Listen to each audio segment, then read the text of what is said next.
ሄዳችሁ ብታዩ ዓለምን በሙሉ ፈጥሮ ዲፕ አነስቴዥያን ሰጥቶ አስተኝቶት እግዚአብሔር እቺ ናት ሚስት አላለው። ማንንም ሰው በግድ ትዳር ውስጥ አያስገባ። ኮንትሮባንድ ወልደው የመጡ ሰዎች አሉ። አሁን በተለይ ክርስቲያን ሶሳይቲ አካባቢ የሚታየው ችግር ይሄ የመምረጥ መብታቸው ይከበራል። 6 ውሽማ ይዞ ከውሽሞች ጋር መኖር አይቻልም። ምርጫችሁ ይከበራል። ለማትመርጡት ውጤት አለ። ሚስቶቻችሁና ውሽማ ቁጭ አድርጉና ምረጡ። የሚያመጣው ጦስ አለ። ገንዘብህን ትነጫለህ፣ ስጋህን ትነጫለህ፣ መጨረሻ ላይ ታለቅሳለህ። ይሄ ፍለጋ ሄደህ ጋለሞታ ጋር ሄደህ የምታረገውን ነገር በቤትህ አድርገው። ለእንግዶች አይሁን። ለእንግዳ የማይቀርብ ብቸኛ ነገር ትዳር ነው። ትዳራችሁን ወይ ሚስታችሁን ወይ ባላችሁን ለእንግዳ አታቀርቡ። ምስቲ ዛሬ ከሱ ጋር ደር እንግዳ ነው አይባልም።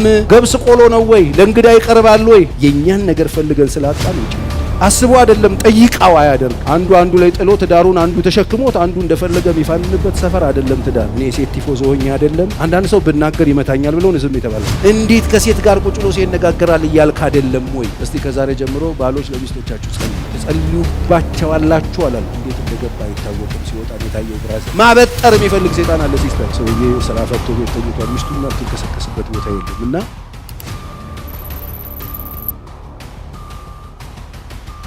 እግዚአብሔር ራሱ በጣም ትልቅ ትኩረት የሚሰጠው በጣም ትልቅ ቦታ የሚሰጠው ዓለማትን ፈጥሮ ዩኒቨርስን በሙሉ ፈጥሮ ከጨረሰ በኋላ ስራዬ ብሎ የፈጠረውና ስራዬ ብሎ የሰራው ቤት ነው፣ ትዳር ነው የሰራው። ስራዬ ብሎ የሰራው ባልና ሚስት ነው የሰራው። ለምን ሲባል ይሄ የፈጠረውን ይሄ የተጠበበበትን ዓለም ለማስተናገድ ለመያዝ ይሄ የፈጠረውን እግዚአብሔር የሰራውን ዓለም ለማበጀት በጣም ወሳኝ ነው ብሎ የሚያምነው እግዚአብሔር ቤት። ስለዚህ እግዚአብሔር ጋር ሄዳችሁ ብታዩ ዓለምን በሙሉ ፈጥሮ መጨረሻ ላይ ቤትን የሰራው ባልና ሚስትን የሰራው በጣም ትኩረት ሰጥቶ ወንዱን ዲፕ አነስቴዥያን ሰጥቶ አስተኝቶት። ይገርመኛል። እኔ ዲፕ አነስቴዥያ አስተኝቶት ሲከፍተው እንዳይጫጫ ሰው ነው እሱ ጋር ያማል እሱ አጥንት አይሆንም እንዳይል ተኝቶት መርጦ ራሱ ወስዶ ሴቲቱን ጨርሶ ሰርቶ ፊኒሺንጉን ጨርሶ ከጠናቀቀ በኋላ አጠገቡ ካመጣት በኋላ ነው የቀሰቀሰ። ቺትና ሚስት ያለ ራሱ እግዚአብሔር እቺ ናት ሚስት አላለው። ራሱ እንዲመርጥ ፈቃድ የሰጠ አምላክ። ዛሬ አንዳንድ ሰዎች እንደሚንጫጩት አይደል። መርጦ እኮ አግብቶ ነው የሚያብድብ። ከሴቶች መካከል መርጦ እቺ ናት ብሎ ራሱ ይሄ ነው ብላ መርጣ ራሷ ነው እኮ የምታብድ። እግዚአብሔር ማንንም ምርጫ ውስጥ አይገባ። ምርጫ ያከብራል። ማንንም ሰው በግድ ትዳር ውስጥ አያስገባ። በጣም ጥሩ አለ እግዚአብሔር። ልክ ይሄ ሲሆንለት አርጎ እግዚአብሔር የማይለወጡ መርሆች እዛ ቤት ውስጥ ቀረቀረ። ለዛ ቤት በወቅቱ አያስፈልጉም። ዛሬ አንዳንዶቻችሁ ለኔ አያስፈልገኝም እንደምትሉት ለኔ አያስፈልገኝም ብዬ ቸርዬ የዛሬ 9 ዓመት ምናምን ያሉ ሰዎች አሁን በተለያየ መንገድ ኮንትሮባንድ ወልደው የመጡ ሰዎች አሉ። የትዳር ጉዳይ ለኔ የሚያስፈልግ አይመስለኝም ነበር የሚሉ ሰዎች አሉ። እናትና አባት አዳምና ሔዋን አላቸው። የምን እናትና አባት ነው የሚያወራ? እናትና አባት አላቸው። ተወልደው ነው እዛ ቤት ውስጥ ቀረቀረው። እዛ ቤት ውስጥ አስቀምጥ። ዛሬ እናንተ ቤት ውስጥ የሚያስቀምጠው ነገር የእናንተ አይደለም፣ የትውልድ የልጆቻችሁ ነው፣ የሀገር ነው፣ የህዝብ ነው፣ የሚመጣው ትውልድ ነው። እናትና አባት ይተዋል። ከዛ በኋላ የሚመጣው ትዳር በሙሉ እናትና አባት እንደሚኖር ስለሚያውቅ እግዚአብሔር ዛሬ እዚህ ያላችሁ ሰዎች ነገ ትውልድ መካከል አላችሁ። ወይ እናት ሆናችሁ፣ ወይ አባት ሆናችሁ፣ ወይ አጎት ሆናችሁ፣ ወይ ወንድም ሆናችሁ፣ ወይ መሪ ሆናችሁ፣ ወይ ቤተክርስቲያን መሪ ሆናችሁ፣ ወይ ሀገር መሪ ሆናችሁ፣ ወይ አስተማሪ ሆናችሁ፣ ብቻ የሆነ ቦታ አላችሁ። ለዚህ ይጠቅማቸዋል፣ ይተዋል። ስለዚህ ከዛ በኋላ ያሉ ትዳሮች በሙሉ እናትና አባት እንደሚኖር ይተዋል። ስለዚህ እግዚአብሔር እዛ ጋር ያን ሳያስቀምጥ ይተዋል፣ ይጣበቃል፣ አንድ ይሆናሉ፣ ራቁት ይሆናሉ ሲል ማኑዋል ነው እግዚአብሔር ያስቀመጠው፣ መርህን ያስቀመጠው። ከዛ በኋላ የሚመጡ ቤቶች በሙሉ በዚህ መሰረት ላይ ነው የሚሰሩት ነው እያለ መጽሐፍ ቅዱስ ምሳሌ ምዕራፍ 5 ላይ እንሂድና እንደዚህ ይላል። አሁንም ልጆቼ ሆይ ስሙኝ፣ ከአፌም ቃል አትራቁ። መንገድህን ከእርሷ አርቅ፣ ወደ ቤቷ ደጅ አትቅረብ። ክብርህ ለሌላ እንዳትሰጥ፣ ዕድሜህም ለጨካኝ፣ ሌሎች ከሀብትህ እንዳይጠግቡ፣ ድካምህም በባዕድ ሰው ቤት እንዳይሆን። በመጨረሻም ስጋህንና ሰውነትህ በጠፋ ጊዜ ታለቅሳለህ። መጨረሻ ላይ ታለቅሳለህ፣ ስጋህም ሰውነትህም ይጠፋል። ታለቅሳለህ ትላለህም እንዴት ትምህርትህን ጠላው። መጨረሻ ላይ የምትለው ማለት ነው። እንዴት ነው ትምህርትህን የጠላሁት? ልቤም ዘለፋን ናቀ። እንዴት ነው ይሄን ዘለፋን የናቅኩት? ትምህርትን የጠላሁበት ምክንያት የአስተማሪዎቼንም ቃል አልሰማሁም፣ ጆሮቼንም ወደ አስተማሪዎቼ አላዘነበልኩ። መስማት ነበረብኝ። በማህበርና በጉባኤ መካከል ወደ ክፉ ሁሉ ለመድረስ ጥቂት ቀረኝ። በማህበርና በጉባኤ መካከል ወደ ክፉ ሁሉ ለመድረስ ጥቂት ቀረኝ ይልና ከጉድጓድህ ውሃ ከምንጭህም የሚፈልቀውን ውሃ ጠጣ። ምንጭህም ወደ ሜዳ ወንዞችህም ወደ አደባባይ ይፈሳሉን? ለአንተ ብቻ ይሁን፣ ካንተ ጋር ላሉ እንግዶች አይሁን። ምንጭ ብሩክ ይሁን፣ ከጉብዝና ሚስት ጋር ደስ ይበልህ። እንደተወደደች ዋላ እንደተዋበች ሚዳቋ ጡቷ ሁል ጊዜ ታርካ፣ በፍቅሯም ሁል ጊዜ ጥገብ። ልጄ ሆይ ስለምን ጋለሞታ ሴት ትወዳለህ? የሌላይቱንስ ብብት ለምን ታቅፋለህ? የሰው መንገድ በእግዚአብሔር ፊት ነውና አካሄዱንም ሁሉ እርሱ ይመለከታልና። የሰውን መንገድ ኃጢአቱ ታጠምደዋለች፣ በኃጢአቱም ገመድ ይታሰራል። አልተቀጣምና እርሱ ይሞታል፣ በስንፍናውም ብዛት ይስታል እያለ ይቀጥላል። ጸጸት ያለበት ሰው ታያላችሁ። የአስተማሪዎችን ቃል የናቀ ሰው ታያላችሁ። የሚነገረውን ምክር ያልሰማ ሰው ታያላችሁ። ምክሩ ምንድነው? አትሂድ ጋለሞታ ቤት የሚል ምክር ነው የተመከረው። እሱ ግን ይሄዳል። እዛ መሄድህ የሚያመጣው ጦስ አለ። ከትዳር ውጪ መሄድህ የሚያመጣው ጦስ አለ። ገንዘብህን ትነጫለህ፣ ስጋህን ትነጫለህ፣ መጨረሻ ላይ ታለቅሳለህ፣ ትዋረዳለህ። ባለመስማትህ ስጋህን ታጣለህ፣ ንብረትህ ታጣለህ፣ ያለህ ነገርን ትነጠቃለህ። የጉልበትህ ስራና ሀብትህን ሌላ ይወስደዋል። እረፍ። ይልቅ ይሄ ፍለጋ ሄደህ ጋለሞታ ጋር ሄደህ የምታረገውን ነገር በቤትህ አድርገው። በቤትህ ውስጥ ይሁን፣ ከጉብዝና ሚስት ጋራ ይሁን። እሱን ለባዕድ እንዲከፍተህ አትስጠው፣ አታውጣው። ምንጭህን ወደ ውጪ፣ ወንዙን ወደ ውጪ ይፈሳል ወይ? ብቸኛ እኮ ሀገር ወንዝ ብታፈስኛ ሀገር ነህ። ወንዝ እኮ ዝም ብሎ የግል ጊዜ ምንጭ ከተሰጠ ጠብቀህ ነው የምትይዘው። ምንጭህ ብሩክ ይሁን። ለእንግዳ አታድርገው። አውጥተህ ትዳርህን አትስጥ። ይሄን እንግዲህ አንተ እያልኩ ሳወራ አንቺንም ይመለከታል መጽሐፉ አንተ እያለ ስለሚያወራ። አሳልፈሽ ትዳርሽን አትስጪ። ለእንግዶች አይሁን። ለእንግዳ የማይቀርብ ብቸኛ ነገር ትዳር ነው። የፈለጋችሁትን የምትወዱትን አይነት ሰው ቢመጣ ቤታችሁ ላይ የፈለገ የምትወዱት ሰው ቢመጣ ትዳራችሁን ወይ ሚስታችሁን ወይ ባላችሁን ለእንግዳ አታቀርቡም። እስቲ ዛሬ ከሱ ጋር ደር እንግዳ ነው አይባልም። ይሰጣል ወይ? ገብስ ቆሎ ነው ወይ? ለእንግዳ ይቀርባል ወይ? ለማንም አትስጥ። አዳምጥ ምክር። ወጣቶች በደንብ ከለቅሶ የዳኑ ምንድነው ማድረግ ያለብኝ ፓስተር ቸሬ? የብዙ ሰው ችግር ለምንድነው ውጭ የወጣው ሲባል ውስጥ ችግር አለ ብሎ ብዙ ሰው ቤት ውስጥ ችግር ስላለ ነው ውጭ የወጣው። ስለዚህ የማይለወጠው ለዋጭ ዛሬ በጎ የሆኑ ነገሮችን ሁሉ ለቤትሽ አድርጊ።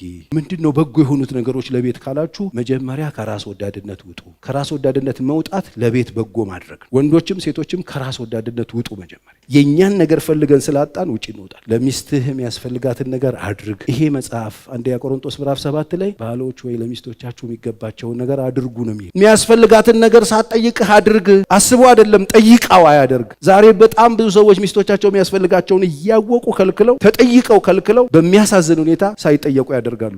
ለቤትህ መልካም አድርግ ውስጥ ነው እያወራዋል። አስቤዛ ብቻ አይደለም። ፍቅር ስጡ፣ ትህትናን አክብሮትን ስጡ፣ አዳምጡ። ቤታችሁ በደንብ ተንከባከቡ። ማድረግ ያለባችሁን አድርጉ። ክፍተቶችን ሙላ። አንዱ ላይ ጥሎ ትዳሩን አንዱ ተሸክሞት አንዱ እንደፈለገ የሚፋንንበት ሰፈር አይደለም ትዳር። አንዱ አሰሪ አንዱ ሰራተኛ አይደለም። በምትችሉት ሁሉ ትዳራችሁን ደግፉ፣ አግዙ። ይሄንን ባለማድረግ ምን ይመጣል? ባላረግ ምን ይመጣል? ባታደርግ እዛ ጋር የተፈጠረ ችግር አለ። ድፍርስ ይሆናል። ወንዙ ይደፈርሳል። ሀብትህን ለሌሎች ታስበላል። ምንጭህን ወደ ውጭ ታፈሰዋል። ቀደው ራሳቸው ቦይ ቀደው ምንጩን አውጥተውታል። የህዝብ ነው። ሰው ህዝብ ሁሉ የሚጠጣው ሆኗል። እሱ ነው። የባል ብቻ ነው፣ የሚስት ብቻ ነው። ይሄን አድርጉ። ስፔሻሊ ወንዶች በደንብ ስሙ። እኔ ሴት ቲፎዞ ሆኜ አይደለም። የምትሰማኝ ከሆነ ሚስትህን በደንብ ስማ። የኔ ሚስት ዝምተኛ ናት አትበል። ዝም ብላ አይደለም ስለማታዳምጣት ይሆናል ዝም ያለችው። ስለዚህ ሀሳባቸውን እንዲያወጡ እርዷቸው። ዝም እንዲሉ አታድርጉ። መናገር እንዲችሉ እድሎች ስጡ። አንዳንድ ሰው ብናገር ይመታኛል ብለው ዝም የተባልከው አፍንጫዬን ነው የሚሉ የሚሉ ለምን አትነግሪው የሚባል ሰው አለ። እንደዚህ ብየው ይገለኛል የሚባሉ ተፈርተህ ነው። በጎ ነገር ማለት ይሄ ነው። በጎ ነገር ማለት አበባ መግዛት አይደለም። በጎ ነገር ስጋ መግዛት አይደለም። በጎ ነገር የቤት ዕቃ ፈርኒሽ ማድረግ አይደለም። ሀሳባቸውን አውጥተው እንዲናገሩ እድል መስጠት። ቤታችሁን በጣም የምትወዱት ከሆነ ነገ ከለቅሶ ከሀዘን ከምሬት መውጣት ከፈለጋችሁ ስትናገር በደንብ አዳምጥ።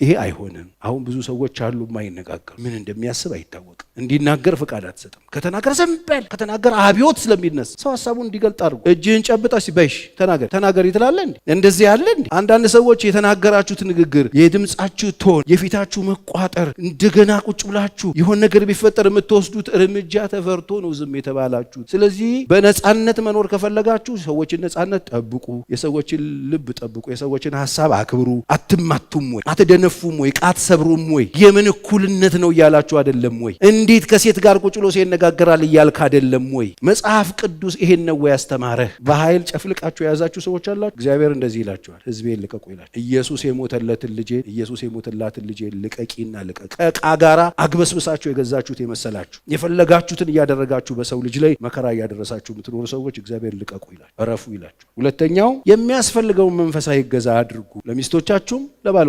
በምን ሲባል በጸሎት። እስቲ ከዛሬ ጀምሮ ባሎች ለሚስቶቻችሁ ጸልዩ። ሚስቶቻችሁ ለሚስቶቻችሁ ትጸልዩባቸዋላችሁ አላልኩ። በሰው መጸለይ፣ ሰው ላይ መጸለይ። አንዳንድ ሰዎች በሰው ላይ ይጸልዩበታል። ልቃለው ጠማማ ሰውየው በደንብ እየተጣመመ ነው የሚሄድ። ያድርቅህና ድረቅ ስትሉ ሰውየው ጸልዩላቸው። የጎደላቸውን የሚሞላ አምላክ አለ። አሜን። ለደካማ ኃይል የሚሰጥ አምላክ አለ። ጉልበት ለሌለው ብርታት የሚጨምር አምላክ አለ። የዛለን የሚያበረታ አምላክ አለ። ያለቀሰንም በሚያብስ አምላክ አለ። የከፋውን የሚያጽናና አምላክ አለ። ጠማማን የሚያቀና አምላክ አለ። መካኒቱን ልጆች የሚሰጥ አምላክ አለ። ጸልዩላቸው ለሚስቶቻችሁ። ይስሐቅ አግብቶ 20 ዓመት አልወለደም ነበር። እሱ 60 ሚስቱ 40 ዓመት ሞልቷታል፣ አልወለዱ። ይስሐቅም ለሚስቱ ጸለየላት ይላል። ከዛ ሚስቱ ጸነሰች፣ መንታ ትዊንስ ባሏ ጸልየዋል። ይጸልያል። ለሚስቶቻችሁ ጸልዩ፣ ጸልዩላችሁ። እጅ ጭናችሁ የመረቃችሁ የባረካችሁ ጸልዩላችሁ። እግዚአብሔር ይችላል አይችልም? የሚሳነው ነገር አለ? በቃ ጸልዩላችሁ። መንፈሳዊ እገዛ አድርጉ። ገርም አይነት ጦርነት ያለበት ዓለም ላይ ነው ያላችሁ። አሁን ችግሩ ይሄ መንፈሳዊ ነገር መረዳት ስለማንችል ሁሉ ነገር ከሰው ጋር እናገናኘዋል። አጋንንት የሚባላል የሰዎችን አይምሮ የሚያጣማለ፣ የተነገረን የሚያወለካክፋለ፣ ሰው ውስጥ እየተረጎመ እንዲያዳምጡ የሚያረጋለ፣ ቀናውን ጠማማ የሚያረጋለ፣ ደጉን መጥፎ የሚያረጋለ፣ መልካሙን ነገር እየጥቀርሻ የሚቀባለ። ህመም አለ፣ መንፈሳዊ የሆነ ህመም አለ።